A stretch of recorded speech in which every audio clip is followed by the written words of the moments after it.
هر روز ای دارم میخورم ای بالا میارم، هر روز ای دارم میخورم ای بالا میارم. بابا خود خارجی ها توی امثال من آب پرتقال میریزن، آب آناناس میریزن، اما شما چی میریزین؟ فقط آب.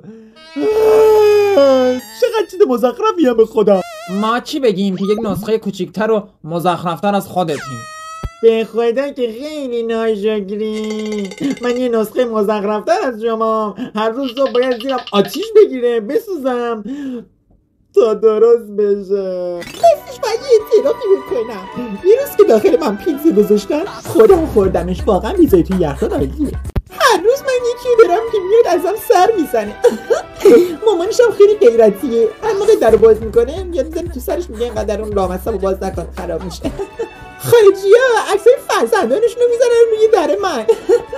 توی خانواده ایرانی هم داشت همین اتفاق میافتاده. فقط یهو باباش گفتش که الدن ما در روز 1000 بار تو رو میبینیم برامون بسته، دیگه رو در یخچال هم تو رو ببینیم. خیلی محبت مرد میزنه. آقا منو نگاه کن، درست منو نگاه کن. من شبیه چیم؟ گازم. اینجا چیه؟ فر دارم.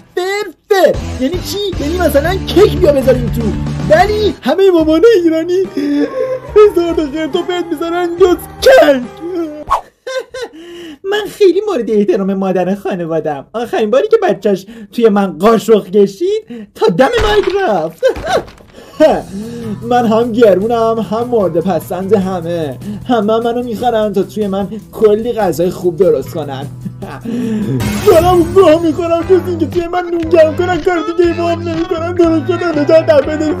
به خدا که شما خیلی ناشکرین. معلوم نیست موقع ساخت با من چیکار کردن که اینقدر سوراخ. مرسی که این ویدیو رو تا آخر تماشا کردی. برای اینکه ثابتتون نپره و اینکه به من انرژی بدین حتما این ویدیو رو لایک کن و برام یه دونه کامنت بذار. ثابت رو بهتون نره و حتما زنگوله رو فعالش کن.